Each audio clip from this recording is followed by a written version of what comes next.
오늘도 시청해주셔서 감사합니다.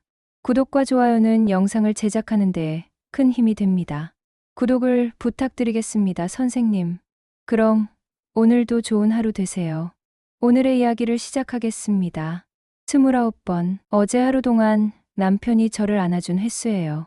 물론 세어본 건 아니에요. 하지만 어느 순간부터 자동으로 숫자가 머릿속에 들어오더라고요. 아침에 일어나자마자 한 번, 화장실 다녀와서 한 번, 아침 차리는 동안 3번, 식사 후에 2번. 안녕하세요. 저는 박순애입니다. 올해 56살이고요. 32년 동안 한 남자와 살아왔어요. 그런데 요즘 들어 그 남자, 제 남편이 너무 이상해졌어요. 어제 일을 말씀드릴게요. 동네 카페에서 친구 미자와 차를 마시고 있었는데 갑자기 남편이 나타났어요. 순애야. 남편이 제 이름을 부르며 달려오더니 사람들이 다 보는 앞에서 제 볼에 뽀뽀를 하는 거예요. 그것도 한 번이 아니라 양쪽 볼에 번갈아 가면서. 여보, 사람들이 다 봐. 제가 작은 소리로 말했지만 남편은 아랑곳하지 않았어요. 사랑하는 아내인데 뭐가 부끄러워? 자기야, 보고 싶었어. 카페 안 사람들이 다 쳐다봤어요. 젊은 커플도 아니고 50 중반 부부가 저렇게 하니까 신기한가 봐요. 미자가 어색한 웃음을 지으며 말했어요. 오빠, 우리 얘기 중이었는데. 아, 미안. 그런데 순애가 너무 예뻐 보여서. 남편이 또 제 어깨를 안으려고 하자 저는 얼른 자리에서 일어났어요. 여보, 집에 가자. 그날 밤 미자한테서 문자가 왔어요. 순애야, 요즘 이 오빠가 왜 저래? 예전에는 그렇지 않았는데. 맞는 말이었어요. 예전 제 남편 정수는 애정 표현에 서툰 사람이었거든요. 손 한 번 잡기도 쑥스러워하던 사람이 요즘은 하루에 30번도 넘게 저를 안아요. 언제부터였을까요? 남편이 이렇게 변한 게. 생각해보니까 3달 전부터였어요. 남편이 회사에서 명예퇴직한 이후부터요. 순애야, 이제 우리 둘만의 시간이야. 회사 다닐 때는 너한테 소홀했는데 이제는 너만 바라보고 살 거야. 처음엔 고마웠어요. 32년 결혼 생활 중에 남편이 이렇게 다정하게 구는 건 처음이었거든요. 하지만 며칠 지나니까 부담스러워지기 시작했어요. 아침에 일어나면 남편이 벌써 깨어서 제 얼굴을 바라보고 있어요. 자기야, 잘 잤어? 얼굴이 너무 예뻐. 그러더니 이마에 뽀뽀하고 볼에 뽀뽀하고 입술에도 뽀뽀해요. 여보, 아침부터 그러지 마. 왜? 사랑하는 아내한테 애정 표현하는 게 잘못이야? 화장실 갔다 와도 안아주고 아침 준비하는 동안에도 뒤에서 와서 안아주고 밥 먹을 때도 계속 제 손을 잡으려고 해요. 여보, 밥 먹기 불편해. 그래도 자기 손을 잡고 있으면 행복해. 처음엔 그냥 넘어갔어요. 남편이 좋아하니까요. 하지만 점점 심해졌어요. 마트에 같이 가면 사람들 앞에서 허리에 손을 두르고 계산할 때도 뒤에서 안고 있으려고 하고 길을 걸을 때는 계속 손을 잡고 있어야 해요. 여보, 사람들이 다 봐. 사랑하는 게 뭐가 부끄러워? 우리 사랑한다고 온 세상에 알리고 싶어. 젊은 부부들도 저렇게 안 하는데 50 중반 부부가 저러니까 사람들이 다 쳐다봐요. 더 힘든 건 집에서예요. TV 볼 때도 계속 안고 있으려고 하고 제가 설거지하면 뒤에서 와서 안고 청소할 때도 방해가 될 정도로 따라다녀요. 여보, 일 좀 하자. 자기가 일하는 모습이 너무 예뻐서 그냥 보고 있고 싶어. 밤에 잘 때는 더 심해져요. 계속 안고 자려고 하는데 여름인데도 떨어지지 않으려고 해요. 여보, 너무 더워. 괜찮아. 자기랑 같이 있으면 더워도 좋아. 잠을 제대로 못 자겠어요. 남편이 계속 안고 있으려고 하니까 뒤척일 수도 없고 숨이 막힐 것 같아요. 어제는 친구들이랑 만나기로 했는데 남편이 따라오겠다고 하더라고요. 여보, 친구들끼리 만나는 건데 나도 같이 가면 안 돼? 자기랑 떨어져 있기 싫어. 여보, 좀 이상해. 예전에는 안 그랬잖아. 그러자 남편이 갑자기 화를 내더라고요. 이상하긴 뭐가 이상해. 아내 사랑하는 게 이상해? 그게 아니라 너는 내 사랑이 부담스럽구나. 그럼 내가 어떻게 해야 해? 남편이 서운해하는 표정을 지으니까 뭐라고 말해야 할지 모르겠더라고요. 미자가 말했어요. 순애야, 이 오빠 좀 이상한 것 같은데 갑자기 왜 저래? 나도 모르겠어. 퇴직하고 나서부터 계속 이래. 혹시 다른 여자라도 있나? 에이, 그런 건 아닐 거야. 하지만 미자 말을 듣고 보니까 정말 이상했어요. 사람이 갑자기 이렇게 변할 수 있나요? 그날 밤 남편이 또 저를 안으려고 하자 저는 솔직하게 말했어요. 여보, 요즘 너무 부담스러워. 뭐가 부담스러워? 하루 종일 안고 뽀뽀하고 좀 심한 것 같아. 남편 표정이 확 변했어요. 내가 자기를 사랑해서 그러는 건데 그게 부담스럽다고? 사랑하는 건 좋은데 너무 과하잖아. 과하긴 뭐가 과해. 32년 동안 내가 자기한테 얼마나 소홀했는데 이제라도 잘해주려고 하는 거야. 그래도 다른 남편들은 바람 피우고 도박하고 술 먹고 난리인데 나는 자기만 사랑하잖아. 그런데도 불만이야? 남편 말이 틀린 건 아니었어요. 정말 다른 나쁜 일은 안 하고 저만 사랑해 주니까요. 하지만 뭔가 이상했어요. 이게 정말 사랑일까요? 아니면 다른 이유가 있는 걸까요? 그때 문득 생각났어요. 석 달 전 남편이 퇴직할 때 회사 사람들이 한 말이요. 이 과장님, 이제 부인하고 신혼처럼 지내세요. 퇴직하면 부인이 전부예요. 혹시 남편이 그 말을 너무 진지하게 받아들인 건 아닐까요? 아니면 정말 다른 이유가 있는 걸까요? 다음날 남편의 행동을 자세히 관찰해 봤어요. 뭔가 단서가 있을 것 같았거든요. 아침에 일어나자마자 또 저를 안더라고요. 자기야, 오늘도 예뻐. 그런데 이상한 게 남편이 저를 안을 때마다 시계를 보는 거예요. 마치 시간을 재는 것처럼요. 여보, 왜 시계를 봐? 응, 아니야. 그냥 뭔가 수상했어요. 점심때도 마찬가지였어요. 저를 안고 나서 핸드폰을 확인하더라고요. 여보, 뭘 확인하는 거야? 아무것도 아니야. 저녁에 남편이 화장실 간 사이에 핸드폰을 몰래 봤어요. 그런데 정말 믿을 수 없는 걸 발견했어요. 핸드폰 메모장에 이상한 기록이 있었거든요. 아침 포옹 3회, 뽀뽀 5회, 손잡기 10분. 이게 뭐예요? 남편이 저한테 하는 애정 표현을 기록하고 있었던 거예요. 더 스크롤을 내려보니까 더 충격적인 내용이 있었어요. 부인 애정 표현 목표 하루 30회 이상. 현재 달성률 87%. 더 노력 필요. 이게 뭐예요? 목표라니요? 남편이 저한테 하는 애정 표현을 숫자로 관리하고 있었던 거예요. 더 밑으로 내려보니까 날짜별로 정리된 기록들이 나왔어요.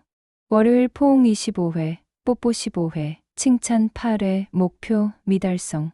화요일 포옹 32회, 뽀뽀 18회, 칭찬 12회, 목표 달성. 손이 떨렸어요. 이게 사랑이었나요? 아니면 그냥 숫자 맞추기 게임이었나요? 그때 남편이 화장실에서 나왔어요. 얼른 핸드폰을 원래 자리에 놨어요. 자기야, 뭐 해? 남편이 와서 또 저를 안으려고 하는데 이제는 정말 소름이 끼쳤어요. 이 사람이 지금 저를 안으면서 머릿속으로 숫자를 세고 있다는 걸 알거든요. 여보, 좀 피곤해. 그래도 잠깐만. 남편이 저를 꽉 안더니 또 시계를 봤어요. 30초 정도 안고 나서 놓더라고요. 이제 됐어. 자기야, 사랑해. 이제 됐다니요? 뭐가 됐다는 거죠? 그날 밤 잠을 못 잤어요. 32년 동안 함께 산 남편이 갑자기 모르는 사람처럼 느껴졌거든요. 다음 날 아침 남편이 출근 준비를 하는 걸 봤어요. 아, 맞다. 남편은 퇴직했지만 주 3회 컨설팅 일을 하고 있었거든요. 여보, 다녀올게. 남편이 나가자마자 저는 급하게 행동했어요. 남편 책상 서랍을 뒤져봤거든요. 뭔가 단서가 더 있을 것 같았어요. 서랍 안에서 이상한 책을 발견했어요. 중년 남성을 위한 부부관계 개선법이라는 제목이었어요. 책을 펼쳐보니까 온통 형광펜으로 밑줄이 그어져 있었어요. 아내에게 하루 3회 이상 애정 표현을 하라. 신체 접촉은 매우 중요하다. 포옹과 뽀뽀를 아끼지 말라. 아내가 거부해도 포기하지 말고 꾸준히 지속하라. 이 책 때문에 남편이 저렇게 변한 거였어요. 사랑이 아니라 매뉴얼대로 하고 있었던 거예요. 더 찾아보니까 또 다른 책들이 나왔어요. 퇴직 후 아내와 다시 사랑하기, 때 남편의 로맨스 복원법. 모두 비슷한 내용이었어요. 아내에게 애정 표현을 많이 하라. 신체 접촉을 늘려라. 사랑한다고 자주 말하라. 마지막 페이지에 남편이 직접 쓴 메모가 있었어요. 순애는 아직 부족하다고 느끼는 것 같다. 더 열심히 해야겠다. 부족하다고요? 제가 언제 부족하다고 했나요? 오히려 너무 부담스럽다고 했는데요. 그때 현관문 소리가 났어요. 남편이 돌아온 거예요. 급하게 책들을 원래 자리에 놨어요. 자기야, 내가 왔어. 남편이 들어오자마자 저를 안았어요. 그런데 이제는 그 행동이 완전히 달라 보였어요. 진심이 아니라 의무감으로 하는 것 같았거든요. 여보, 일은 어땠어? 응, 괜찮았어. 그것보다 자기가 보고 싶었어. 말은 그렇게 하지만 남편이 제 어깨 너머로 시계를 보는 게 보였어요. 점심을 준비하는 동안 남편이 계속 따라다녔어요. 자기야, 도와줄까? 괜찮아. 여보는 쉬어. 그래도 자기 옆에 있고 싶어. 예전 같았으면 고마웠을 텐데 이제는 감시당하는 기분이었어요. 오후에 미자한테 전화했어요. 미자야, 나 좀 이상한 거 발견했어. 뭔데? 남편이 책을 보고 애정 표현을 연습하고 있다고 얘기했더니 미자가 깜짝 놀랐어요. 진짜? 그럼 진심이 아니었다는 거야? 그런 것 같아. 어머, 그럼 어떡해? 너무 충격이겠다. 응, 나도 모르겠어. 그때 미자가 이상한 얘기를 했어요. 그런데 순애야, 혹시 이 오빠가 다른 곳에서 상담이라도 받고 있는 거 아니야? 상담? 요즘 중년 남자들이 부부관계 상담 많이 받는다고 하더라고. 글쎄, 모르겠는데. 한번 알아봐. 혼자서 책만 보고 저럴 리는 없을 것 같은데. 미자 말이 맞는 것 같았어요. 남편이 혼자서 이렇게 체계적으로 할 리는 없었거든요. 그날 저녁 남편이 화장실 간 사이에 다시 핸드폰을 봤어요. 이번에는 통화 기록을 확인해 봤거든요. 최근 한 달 동안 계속 같은 번호로 전화한 기록이 있었어요. 번호를 인터넷에 검색해 보니까 황혼 로맨스 상담센터라는 곳이었어요. 홈페이지를 보니까 중년 부부의 사랑을 되찾아드립니다. 퇴직 후 아내와의 관계 개선 전문이라는 문구가 있었어요. 남편이 정말 상담을 받고 있었던 거예요. 더 충격적인 건 상담 내용이었어요. 홈페이지에 후기가 올라와 있는데 남편이 하는 행동과 똑같았어요. 하루 30회 이상 애정 표현하기, 무조건 신체 접촉 늘리기, 아내가 거부해도 포기하지 말기. 남편이 저를 사랑해서 그런 게 아니라 상담센터에서 시키는 대로 하고 있었던 거예요. 그때 남편이 화장실에서 나왔어요. 자기야, 뭐 해? 아무것도 안 해. 남편이 또 저를 안으려고 했어요. 하지만 이제는 정말 견딜 수 없었어요. 여보, 잠깐만. 당신 상담받고 있지? 남편 얼굴이 굳었어요. 무슨 상담? 황혼 로맨스 상담센터. 남편이 당황하더라고요. 어떻게 알았어? 핸드폰 통화 기록 봤어. 자기가 내 핸드폰을. 그게 중요해? 당신이 나한테 하는 모든 게 상담받은 대로 하는 거였잖아. 남편이 변명하기 시작했어요. 그게 아니야. 나는 정말 자기를 사랑해서. 사랑한다면서 왜 숫자로 관리해? 포옹 몇 번, 뽀뽀 몇 번 이렇게. 그건 상담사가 기록하라고 해서 진심이 아니었다는 거네. 남편이 급하게 말했어요. 아니야. 처음엔 상담받은 대로 했지만 하다 보니까 정말 자기가 좋아졌어. 하다 보니까 그럼 처음엔 진심이 아니었다는 거잖아. 순애야, 오해하지 마. 나는 오해가 아니야. 나는 30년 넘게 당신과 살았는데 당신이 진심인지 아닌지 정도는 알아. 그날 밤 저는 따로 잤어요. 남편이 계속 설명하려고 했지만 듣고 싶지 않았어요. 다음 날 아침 남편이 조심스럽게 다가왔어요. 순애야, 어젯밤에 내가 말 못다 했는데 더 들을 게 없어. 아니야, 정말 중요한 얘기가 있어. 남편이 진지한 표정으로 말했어요. 사실 상담받기 시작한 이유가 따로 있어. 무슨 이유? 나 다른 여자한테 관심이 생겼었어. 머리가 띵했어요. 역시 미자 말이 맞았던 거예요. 뭐라고? 6개월 전에. 그래서 상담받은 거야? 죄책감 때문에? 그런 게 아니라 남편이 더 충격적인 얘기를 했어요. 그 여자가 나한테 이별 통보할 때 한 말이 있어. 뭔 말? 당신은 아내한테 애정 표현도 제대로 못하는 사람이라고. 그래서 아내가 불쌍하다고. 이게 무슨 소리예요? 불륜 상대가 제가 불쌍하다고 했다고요? 그래서 상담받기 시작한 거야. 그 여자 말이 맞는 것 같아서. 남편의 애정 표현이 죄책감 때문이었다니요. 사랑이 아니라 속죄였던 거예요. 그런데 여기서 끝이 아니었어요. 남편이 더 말했거든요.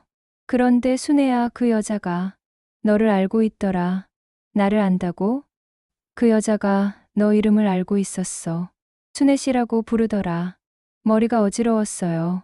저를 모르는 사람이 제 이름을 안다고요? 누군데? 어떻게 생겼는데? 키가 크고 머리가 긴. 나이는 40 초반 정도? 남편 말을 듣는데 뭔가 익숙한 느낌이 들었어요. 혹시 이름이 뭐야? 김민정이었나? 김민정이라고요? 그 이름 어디서 들어본 것 같은데. 여보, 그 사람이 어디서 일해? 미용실이야. 동네 미용실. 갑자기 기억났어요. 제가 다니는 미용실 원장 이름이 김민정이었거든요. 혹시 헤어샵 르네상스? 남편이 깜짝 놀랐어요. 어떻게 알았어? 거기 내가 다니는 미용실이야. 세상에, 제가 10년 넘게 다닌 미용실 원장이 제 남편과 바람을 피웠다고요? 순애야, 설마, 맞아. 내가 거기서 머리해. 이제 모든 게 이해됐어요. 민정이가 저에 대해서 잘 알 수밖에 없었던 거예요.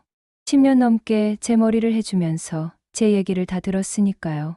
그럼 민정이가 나에 대해서 뭐라고 했어? 남편이 머뭇거렸어요. 말하기 좀 그런데.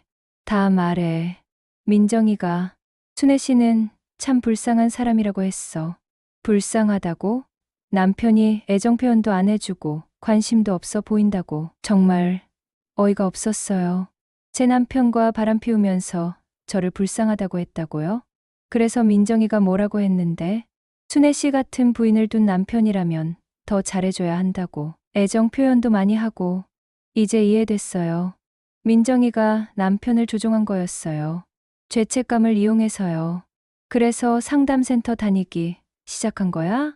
민정이가 소개해줬어. 민정이가? 거기 원장이 민정이 친구라고 하더라. 모든 게 연결됐어요.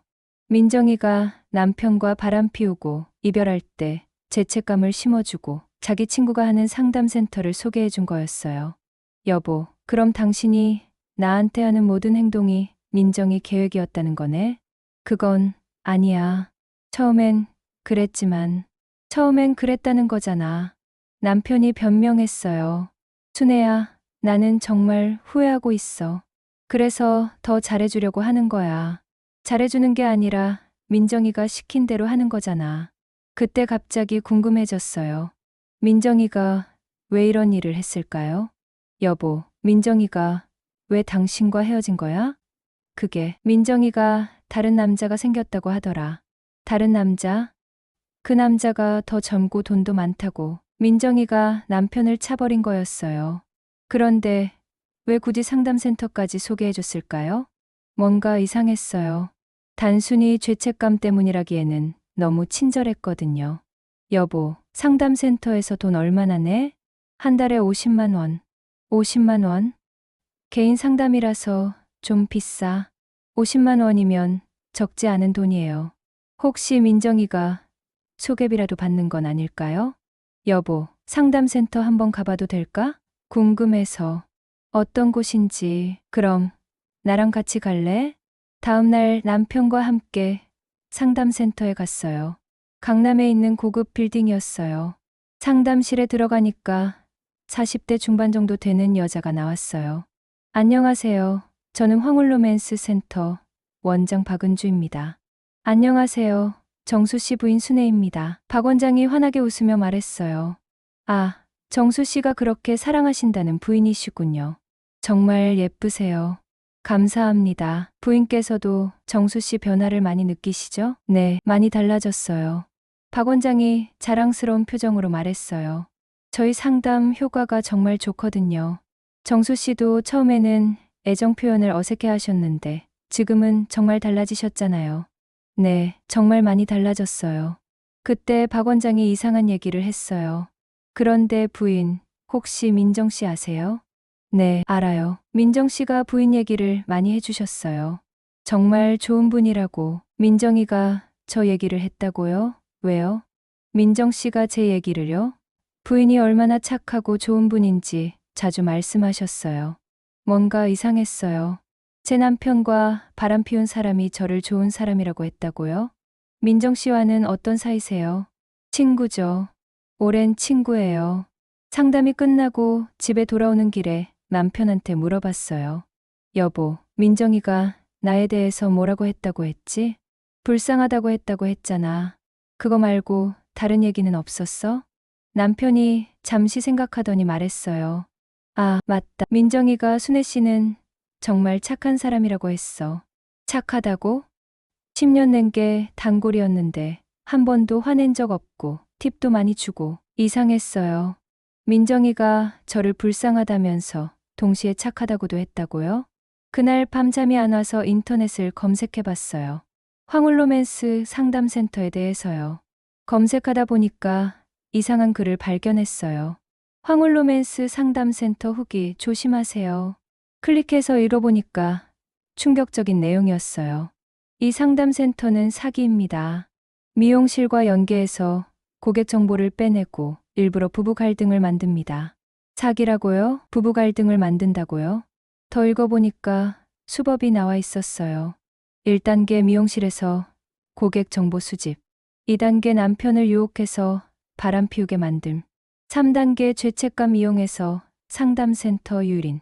4단계 과도한 애정 표현으로 부인을 지치게 만듦. 5단계 부부 갈등 심화되면 이혼 상담으로 유도. 이혼 상담이요? 설마. 더 무서운 건 마지막 문장이었어요. 이혼하면 재산 분할 과정에서 수수료를 받습니다. 부인들은 조심하세요. 손이 떨렸어요. 민정이와 박 원장이 저희 부부를 이혼시키려고 계획한 거였어요. 급하게 남편을 깨웠어요. 여보, 일어나봐. 왜? 무슨 일이야? 우리 속았어. 컴퓨터 화면을 보여주며 설명했어요. 남편 얼굴이 하얗게 변했어요. 그럼 민정이가 처음부터 나를 노린 거야? 그런 것 같아. 상담센터도 우리를 이혼시키려고 한 거야. 남편이 머리를 감싸 쥐었어요. 내가 얼마나 바보였나. 지금이라도 알았으니 다행이야. 그런데 문제는 이제부터였어요. 어떻게 해야 할까요? 다음 날 아침 남편이 말했어요. 순애야, 상담센터 그만둘게. 응, 그래. 그리고 민정이한테 가서 따질 거야. 여보, 괜히 가지 마. 더 복잡해질 수도 있어. 하지만 남편은 이미 마음을 정한 것 같았어요. 아니야, 내가 당한 걸 그냥 넘어갈 수는 없어. 그날 오후 남편이 민정이네 미용실로 갔어요. 저도 따라갔어요. 미용실에 들어가니까 민정이가 손님 머리를 하고 있었어요. 저희를 보더니 깜짝 놀라는 표정이었어요. 어머, 정수 씨, 순애 언니? 언니라고 부르다니요. 뻔뻔하기도 하죠. 남편이 화는 목소리로 말했어요. 민정 씨, 얘기 좀 해야겠어요. 무슨 얘기요? 상담센터 얘기요. 민정이 얼굴이 굳었어요. 잠깐만요. 손님 끝나고 얘기해요. 10분 후 손님이 나가고 미용실에는 저희 셋만 남았어요. 민정 씨, 당신이 우리를 속인 거죠? 민정이가 어떻게 반응할지 궁금했어요. 그런데 민정이의 대답은 정말 예상 밖이었어요. 맞아요. 저도 속았어요. 민정이가 갑자기 울기 시작했어요. 뭐라고요? 저도 박 원장한테 속았다고요. 이게 무슨 소리예요? 민정이도 피해자라고요. 남편이 화를 냈어요. 그게 무슨 소리예요? 당신이 나를 유혹해놓고. 정수 씨, 제가 설명할게요. 앉으세요. 민정이가 미용실 문을 잠그고 우리를 앉혔어요. 사실 저도 박 원장한테 이용당한 거예요. 어떻게요? 민정이가 털어놓은 얘기는 정말 놀라웠어요. 제가 3년 전에 이혼했어요. 그때 박 원장이 저를 도와줬거든요. 도와줬다고요? 이혼 상담을 해주면서 재산 분할도 받을 수 있게 해줬어요. 박 원장이 이혼 상담도 하고 있었던 거예요. 그래서 박 원장한테 고마워했는데 얼마 전에 부탁을 하더라고요. 무슨 부탁? 제 단골 손님 중에 부부관계가 안 좋아 보이는 분이 있으면 알려달라고. 저를 말하는 건가요? 그래서 순애 언니 얘기를 했어요. 항상 남편 얘기를 안 하시고 뭔가 외로워 보이신다고. 그래서요? 그러니까 박 원장이 남편분을 만나서 상담을 해주겠다고 하더라고요. 부부관계 개선 상담을. 민정이가 계속 말했어요. 처음에는 정말 상담만 하는 줄 알았어요. 그런데 박 원장이 저보고 정수 씨를 유혹하라고 했어요. 처음에는 거절했는데 박 원장이 제 약점을 잡았어요. 무슨 약점? 민정이가 울면서 말했어요. 제가 이혼할 때 받은 위자료가 사실은 박 원장이 조작해서 받은 거였어요. 조작? 제 전 남편이 바람 피웠다는 증거를 박 원장이 만들어준 거예요. 가짜로 점점 심각해지고 있었어요. 그래서 박 원장이 그걸로 저를 협박했어요. 말 안 들으면 사기죄로 고발하겠다고. 그래서 우리 남편을 유혹한 거예요. 죄송해요. 정말 미안해요.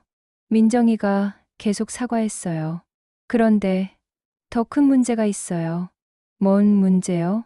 박 원장이 이런 일을 처음 하는 게 아니에요. 무슨 말이에요? 이 동네에만 해도 피해자가 많아요.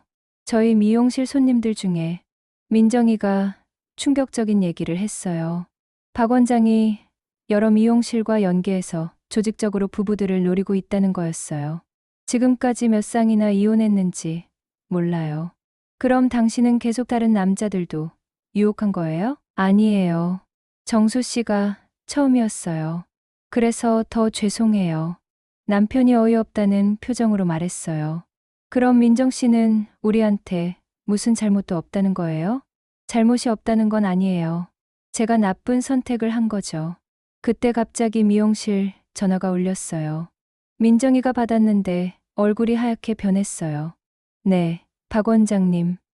알겠어요. 전화를 끊고 나서 민정이가 떨리는 목소리로 말했어요. 박 원장이 곧 올 거예요. 여기로요? 정수 씨가 상담을 그만둔다고 해서 화가 났나 봐요. 그때 미용실 문이 열렸어요. 박 원장이 들어왔어요. 안녕하세요, 정수 씨. 부인. 박 원장이 웃으면서 인사했지만 눈은 전혀 웃지 않았어요. 갑자기 상담을 그만둔다고 하시니까 걱정되어서 왔어요. 저희는 더 이상 상담받을 생각 없어요. 왜요? 그렇게 효과가 좋았는데. 박 원장이 계속 웃으면서 말했어요. 혹시 민정 씨가 이상한 얘기라도 했나요? 민정이가 고개를 숙였어요. 아니에요. 다행이네요. 민정 씨는 가끔 엉뚱한 얘기를 해서. 박 원장이 저를 쳐다보면서 말했어요. 부인, 남편분이 얼마나 달라지셨는지 아시죠? 네, 알아요. 그런데 왜 상담을 그만두려고 하세요? 저는 솔직하게 말했어요. 당신들이 우리를 이혼시키려고 하는 거 알고 있어요. 박 원장의 표정이 바뀌었어요. 누가 그런 말을 했나요? 인터넷에서 봤어요. 당신들 수법. 박 원장이 잠시 말이 없었어요. 그러더니 갑자기 웃기 시작했어요. 인터넷 얘기요? 그거 다 거짓말이에요. 거짓말이요? 저희를 시기하는 사람들이 올린 거예요. 박 원장이 계속 말했어요. 부인, 진짜로 남편분이 바람 피운 거 아세요? 알아요. 그럼 화나지 않으세요? 화나죠. 그런데 왜 남편을 용서하려고 하세요? 박 원장이 이상한 방향으로 얘기를 끌고 가고 있었어요. 부인 같은 분은 이혼하는 게 맞아요. 바람핀 남편과 살 이유가 없죠. 그건 저희가 결정할 일이에요. 물론이죠. 하지만 혼자 결정하기 어렵잖아요. 제가 도와드릴게요. 박 원장이 명함을 내밀었어요. 저희는 이혼 상담도 해요. 재산 분할, 위자료, 모든 걸 도와드려요. 역시 이혼 상담이 목적이었어요. 필요 없어요. 부인, 생각해 보세요. 지금 참고 사는 게 답일까요? 그때 민정이가 갑자기 말했어요. 박 원장님, 그만하세요. 민정 씨? 저 더 이상 못하겠어요. 민정이가 일어서서 박 원장한테 대들었어요. 이제 그만하자고요. 사람들 인생을 망치는 게 재미있어요? 박 원장 얼굴이 차가워졌어요. 민정 씨, 당신 입장 생각해서 말하세요. 제 입장이 뭐든 상관없어요. 더 이상 못해요. 그럼 당신 과거 일 다 폭로할 거예요. 하세요. 제가 감당할게요. 민정이가 저희한테 말했어요. 정수 씨, 순애 언니, 빨리 가세요. 민정 씨는요? 저는 괜찮아요. 빨리 가세요. 저희는 급하게 미용실을 나왔어요. 뒤에서 박 원장과 민정이가 말다툼하는 소리가 들렸어요. 집에 와서 남편이 말했어요. 순애야, 미안해. 내가 정말 바보같이 당했어. 이제 끝났으니까 됐어. 민정이도 불쌍하네. 저런 사람한테 당하고 있었다니. 응, 그런 것 같아. 그런데 그날 밤 이상한 일이 일어났어요. 새벽 2시쯤 전화가 왔어요. 민정이었어요. 언니, 죄송한데 지금 만날 수 있어요? 이 시간에요? 급한 일이 있어요. 박 원장이 더 큰 일을 계획하고 있어요. 더 큰 일? 전화로는 말 못해요. 나와주세요. 남편과 함께 나갔어요. 민정이가 24시간 카페에서 기다리고 있었어요. 언니, 오늘 일어난 일 때문에 박 원장이 화가 많이 났어요. 그래서요? 박 원장이 복수하려고 해요.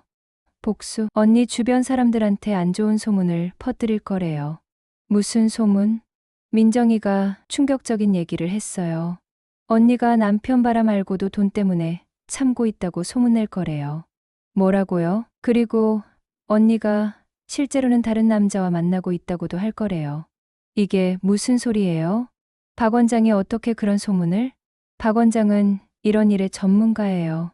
거짓 증거도 만들 수 있어요. 민정이가 더 말했어요. 언니, 조심하세요. 박 원장은 생각보다 훨씬 위험한 사람이에요. 집에 돌아와서 밤새 잠을 못 잤어요. 박 원장이 정말 그런 짓을 할까요? 다음 날 아침 남편이 회사에 간 사이에 이상한 전화가 왔어요. 순애 씨죠? 네, 누구세요? 저는 사립탐정 김진우라고 합니다. 순애 씨 남편분이 의뢰하신 일로 전화드렸어요. 의뢰요? 순애 씨 뒤를 조사해달라고 하시더라고요. 무슨 소리예요? 제 남편이 저를 조사한다고요? 잘못 걸린 것 같은데요. 아니에요. 정수 씨가 분명히 의뢰하셨어요. 부인이 바람 피우는지 확인해달라고 전화를 끊었는데 손이 떨렸어요. 정말 남편이 저를 의심하는 건가요? 아니면 이것도 박 원장의 계획인 건가요? 급하게 남편한테 전화했어요. 여보, 지금 어디야? 회사에 있어. 사립탐정이 전화했어. 당신이 나 조사하라고 의뢰했다고. 뭐라고? 그런 적 없는데? 정말 당연하지. 내가 왜 자기를 조사해? 다행이었어요. 역시 박 원장이 조작한 거였나 봐요. 여보, 빨리 집에 와. 뭔가 이상해. 1시간 후 남편이 집에 왔어요.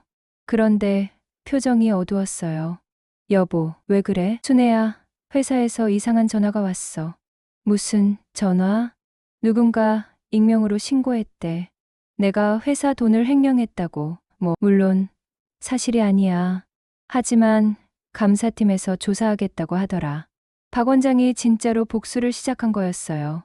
여보, 이것도 박 원장 짓 같은데. 그런 것 같아. 그런데 더 이상한 게 있어.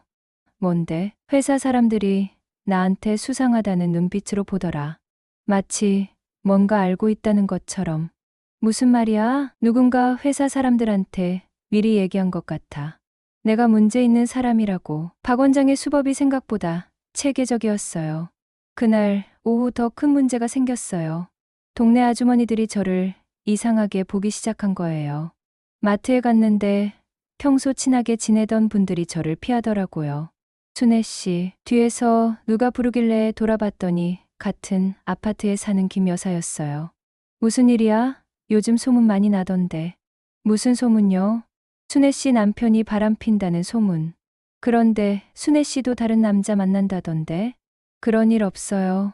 그래? 그런데 누군가 순애 씨가 젊은 남자랑 만나는 걸 봤다고 하던데. 거짓말이에요. 글쎄, 요즘 사진도 있다고 하더라고. 사진이라고요? 박 원장이 정말 거짓, 증거까지 만든 건가요? 집에 돌아와서 남편한테 얘기했어요. 여보, 동네에 이상한 소문이 돌고 있어. 무슨 소문? 내가 다른 남자 만난다는 소문. 남편 얼굴이 굳었어요. 사진도 있다고 하던데. 사진? 박 원장이 조작한 것 같은데. 그런데 남편이 이상한 반응을 보였어요. 순애야, 혹시 정말 다른 남자라도. 여보, 나를 의심하는 거야? 아니야. 그런 게 아니라 뭐야? 사진이 있다고 하니까 의심되는 거지? 남편이 당황했어요. 순애야, 오해하지 마. 나는 자기를 믿어. 하지만 남편 표정에서 의심을 읽을 수 있었어요. 그날 밤 민정이한테서 전화가 왔어요. 언니, 큰일 났어요. 뭔 일이야? 박 원장이 정말로 언니 사진을 만들었어요. 사진을 포토샵으로 합성한 거예요. 언니가 젊은 남자랑 같이 있는 것처럼. 정말. 그리고 그 사진을 동네 곳곳에 뿌리고 다녀요. 박 원장이 정말 미쳤나 봐요. 민정아, 어떻게 해야 해? 언니, 만나요. 제가 증거를 가지고 있어요. 무슨 증거?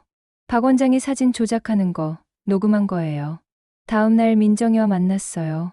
그런데 민정이 표정이 이상했어요. 언니, 사실 제가 고백할 게 있어요. 뭔데? 거짓말했어요. 무슨 거짓말? 민정이가 울기 시작했어요.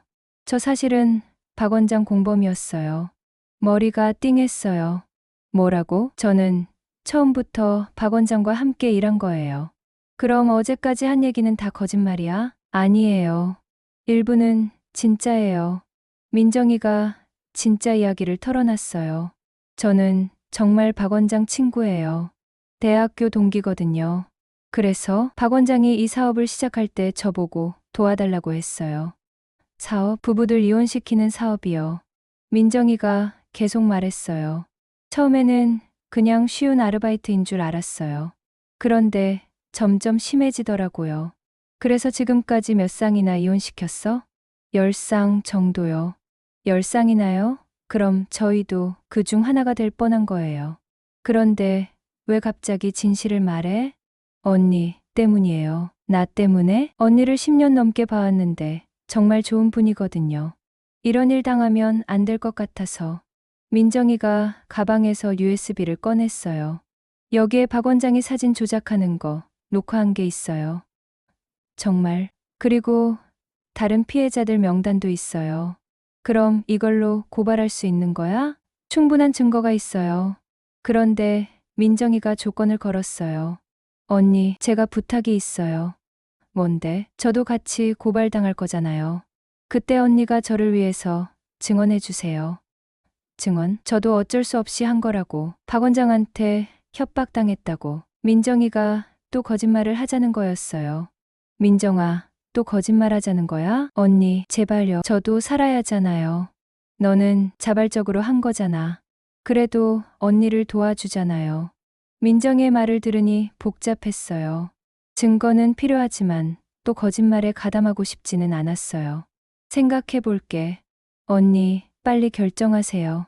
박 원장이 언니 남편한테 더 큰 덫을 놓을 거예요. 무슨 덫? 박 원장이 정수 씨 회사에 가서 직접 만날 거예요. 뭐 하러? 정수 씨한테 언니 불륜 증거라면서 가짜 사진을 보여줄 거예요. 그럼 남편이 저를 완전히 오해하게 되겠네요. 언제? 오늘 오후요. 시간이 없었어요. 어떻게 해야 할까요? 집에 돌아와서 남편한테 전화했어요. 여보, 혹시 오늘 박 원장 만날 예정 있어? 응, 박 원장. 없는데. 만약에 박 원장이 찾아와도 만나지 마. 나중에 설명할게. 일단 만나지 마. 그런데 1시간 후 남편한테서 전화가 왔어요. 순애야, 박 원장이 왔어. 여보, 만나지 말라고 했잖아. 이미 만났어. 그런데, 뭔데? 순애야, 정말 다른 남자 만난 거 아니야? 여보, 그 사진 가짜야. 박 원장이 조작한 거야. 하지만 남편 목소리에서 의심이 느껴졌어요. 여보, 나 지금 가서 설명할게. 순애야, 나도 혼란스러워. 일단 집에서 얘기하자. 전화를 끊고 집으로 가는데 마음이 무거웠어요. 남편이 저를 믿어줄까요? 아니면 박 원장의 조작에 넘어갈까요? 집에 도착해서 문을 열었는데 남편이 거실에 앉아서 뭔가를 보고 있었어요. 여보, 뭘 보고 있어? 남편이 고개를 들었는데 눈이 빨갛게 충혈되어 있었어요. 순애야, 이게 뭐야? 남편 손에는 사진이 들려 있었어요. 제가 모르는 남자와 함께 찍힌 사진이었어요. 하지만 그 사진 속 저는 분명 가짜였어요. 여보, 그거 조작된 거야. 조작? 박 원장이 포토샵으로 만든 거야. 남편이 사진을 더 보여줬어요. 여러 장이 있었어요. 이것도 조작이야? 사진들을 보니까 정말 정교하게 만들어져 있었어요. 언뜻 보면 진짜 같았어요. 여보, 다 가짜. 나 증거 있어. 민정이가 준 USB를 꺼내 보여줬어요. 이게 뭔데? 박 원장이 사진 조작하는 거 녹화한 거야. 컴퓨터에 넣고 재생했어요. 박 원장이 제 사진을 편집하는 모습이 나왔어요. 남편이 화면을 보더니 안도의 한숨을 쉬었어요. 정말 조작이었구나. 그러니까 내가 그랬잖아. 미안해, 순애야. 내가 의심해서. 남편이 저를 안았어요. 이번에는 진심이 느껴졌어요. 여보, 이제 박 원장을 고발해야 해. 응, 그래야지. 그런데 그때 현관에서 인터폰이 울렸어요. 누가 왔을까 싶어서 모니터를 봤는데 박 원장이 서 있었어요. 그리고 박 원장 옆에는 경찰관이 2명 있었어요. 박순애 씨 계신가요? 신고 접수된 건으로 왔습니다. 문을 열었더니 박 원장이 경찰관들과 함께 서 있었어요. 안녕하세요. 저희는 강남경찰서에서 왔습니다. 박순애 씨 맞으시죠? 네, 맞는데요. 사기 혐의로 신고가 접수되어서 조사차 왔습니다. 사기 혐의라고요? 박 원장이 저를 사기꾼으로 신고한 거였어요. 박 원장이 뒤에서 말했어요. 경찰관님, 이분이 저희 상담센터에서 받은 서비스 대금을 지불하지 않고 도망치려고 하고 있어요. 그게 무슨 소리예요? 정수 씨가 6개월간 상담받으면서 300만 원을 결제하기로 했는데 갑자기 사기라고 우기면서 돈을 안 주겠다고 하더라고요. 말도 안 되는 소리였어요. 경찰관이 말했어요. 일단 서로 얘기를 들어봐야겠네요. 경찰서로 같이 가시죠. 그때 남편이 나섰어요. 잠깐만요. 사기꾼은 저 사람이에요. 남편이 USB를 보여주며 설명했어요. 저희가 증거를 가지고 있어요. 저 사람이 부부들을 속여서 이혼시키는 조직적 사기를 치고 있거든요. 박 원장 얼굴이 굳었어요. 무슨 증거요? 당신이 제 아내 사진을 조작하는 거 다 녹화되어 있어요. 경찰관이 USB를 받아보더니 놀란 표정을 지었어요. 이거 정말 사진 조작하는 거네요. 네, 그리고 다른 피해자들 명단도 있어요. 박 원장이 당황하기 시작했어요. 그건 오해예요. 오해가 아니에요. 민정 씨가 다 증언할 거예요. 그때 박 원장이 갑자기 화를 냈어요. 민정이가 뭘 안다고 그 여자 말은 믿으면 안 돼요. 민정이가 정신적으로 문제가 있어요. 허언증이 있거든요. 박 원장이 민정이까지 매도하고 있었어요. 하지만 경찰관은 이미 증거를 확인한 상태였어요. 일단 박 원장님부터 조사받으셔야겠네요. 저요? 왜요? 영상에 명확히 나와 있잖아요. 사진 조작하는 거. 박 원장이 끌려가는 모습을 보니까 속이 시원했어요. 하지만 문제가 완전히 해결된 건 아니었어요. 며칠 후 민정이한테서 연락이 왔어요. 언니, 박 원장 구속됐어요. 다행이네. 그런데 언니, 제가 경찰서에서 조사받을 때 모든 걸 다 털어놨어요. 뭘?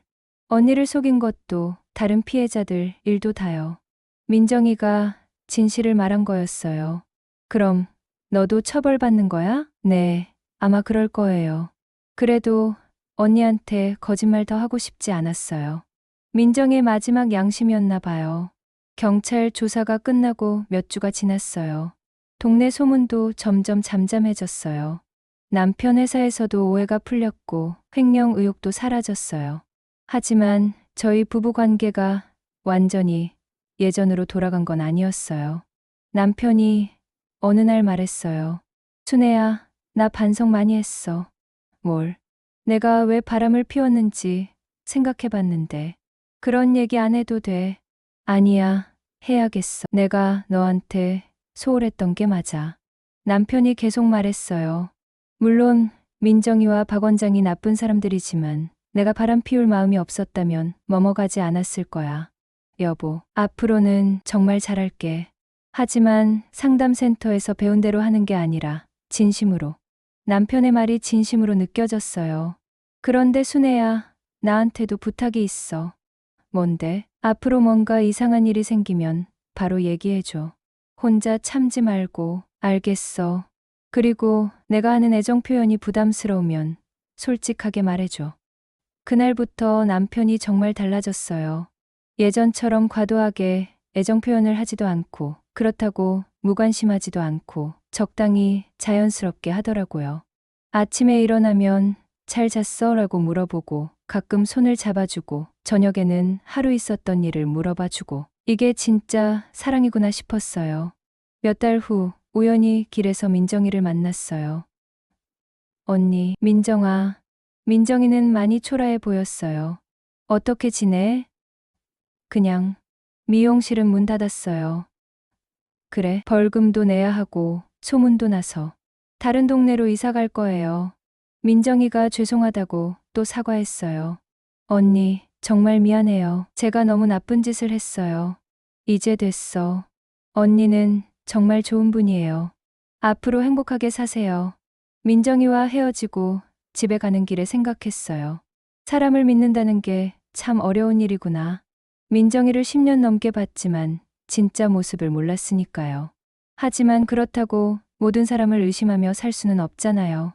집에 들어가니까 남편이 저녁 준비를 하고 있었어요. 자기야, 왔어? 오늘 뭐 했어? 민정이 만났어. 그래, 어떻게 지내던? 힘들어 보이더라. 남편이 잠시 말이 없었어요. 순애야, 민정이한테 미안한 마음도 좀 있어. 내가 유혹에 넘어가지 않았다면 민정이도 죄를 짓지 않았을 텐데. 여보, 그건 민정이가 선택한 거야. 그래도 남편의 마음씨가 착하긴 하지만 너무 자책할 필요는 없는 것 같았어요. 여보, 우리 이제 앞만 보자. 응, 그래. 그날 밤 남편이 제 손을 잡으며 말했어요. 순애야, 고마워. 뭘? 나를 용서해줘서. 여보, 이제 그런 얘기 하지 마. 아니야, 한 번은 말해야겠어. 정말 고마워. 남편이 제 손을 가만히 잡고 있었어요.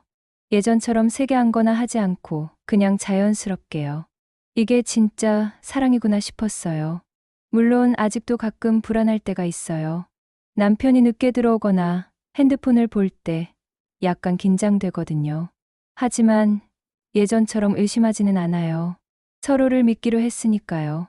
그리고 저도 변했어요. 예전에는 남편에 대한 불만이 있어도 혼자 참았는데 이제는 얘기해요. 여보, 이거 좀 별로야. 여보, 이렇게 해줬으면 좋겠어. 솔직하게 말하니까 오히려 더 편해졌어요. 얼마 전에 친구 미자가 물어봤어요. 순애야, 후회 안 해. 그냥 이혼하는 게 나았을 수도 있잖아. 글쎄, 모르겠어. 하지만 지금이 나쁘지 않아. 정말 완벽하지는 않지만 예전보다는 솔직해졌거든. 미자가 부러워하더라고요. 너희 부부는 정말 신기해. 그런 일을 겪고도 더 가까워지다니. 가까워졌다기보다는 진짜 모습을 알게 된 것 같아요. 남편의 약한 모습도 제 모습도 완벽한 사랑은 아니지만 현실적인 사랑이에요. 가끔 뉴스에서 박 원장 같은 사기꾼들 얘기가 나올 때마다 생각해요. 우리처럼 속을 뻔한 사람들이 얼마나 많을까. 특히 우리 또래 부부들은 더 조심해야 할 것 같아요. 은퇴하고 나서 관계가 어색해지니까 이런 상담이나 매뉴얼에 의존하고 싶어 하거든요. 하지만 진짜 사랑은 매뉴얼로 되는 게 아니더라고요. 32년을 함께 살면서 이제야 깨달았어요. 사랑은 숫자로 셀 수 있는 게 아니라 마음으로 느끼는 거라는 거려. 어젯밤에 남편이 제 어깨를 살짝 안아주며 말했어요. 순애야, 사랑해. 갑작스러운 말이었지만 이번에는 부담스럽지 않았어요. 진심이 느껴졌거든요. 나도 사랑해, 여보. 56살에 새로 배우는 사랑이었어요. 늦었지만 늦지 않았어요.